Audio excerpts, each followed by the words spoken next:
বলিউডের এই সময়ের জনপ্রিয় নায়ক শাহরুখ খান। বলিউড মহলে তিনি কিং খান নামেই পরিচিত, কিন্তু আজকের এই অবস্থানে আসার জন্য অনেক স্ট্রাগল করতে হয়েছে শাহরুখ খানকে। শাহরুখ খান বলেন, আমার আজকের এই অবস্থানে আসার জন্য সবচেয়ে বড় অনুপ্রেরণা হচ্ছে আমার মা।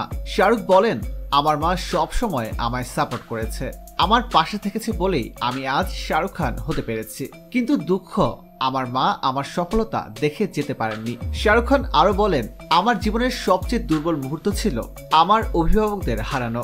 আমার বয়স তখন 15 বছর। বাবা আমাদের ছেড়ে চিরতরে চলে যান। 26 বছর বয়সে মাকে হারাই।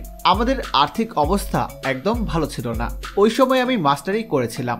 বাবা মাকে ছাড়া খালি বাড়িটা যেন আমাকে গিলতে আসতো। যদিও আমার সঙ্গে আমার বোন থাকতেন, কিন্তু একাকিত্ব আমাকে ঘিরে ধরে।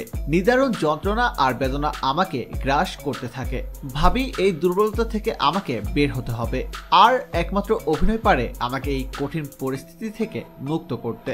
শাহরুখ খান আরো বলেন, হাজারো যন্ত্রণার মাঝে আমি কখনো হাল ছাড়িনি। নিজের ক্যারিয়ারের দিকে পুরোপুরি মন দিয়েছি। যারা আমার কাছের মানুষ তারা জানেন, অভিনয় আমার শিরা উপশিরায়। জীবনে আমার জমে থাকা আবেগকে প্রকাশ করার উন্মুক্ত জানা হলো অভিনয়। আমি সবসময় বলে থাকি, একদিন সকালে ঘুম থেকে উঠে আমি অনুভব করব জীবনের সব আবেগকে আমি অভিনয়ের মাধ্যমে প্রকাশ করে ফেলেছি। একজন অভিনেতা হিসেবে আমার আর কিছু দেওয়ার নেই। তবে জীবনের সব যুদ্ধ জয় করা যায়, কিন্তু মৃত্যুর কাছে সবাই অসহায়। মৃত্যু থেকে ফেরার কোনো রাস্তা নেই। শাহরুখ খান তার অভিনয় জীবনে যেমন একজন সফল অভিনেতা, তেমনি ব্যক্তি জীবনেও তিনি খুব ভালো একজন মানুষ।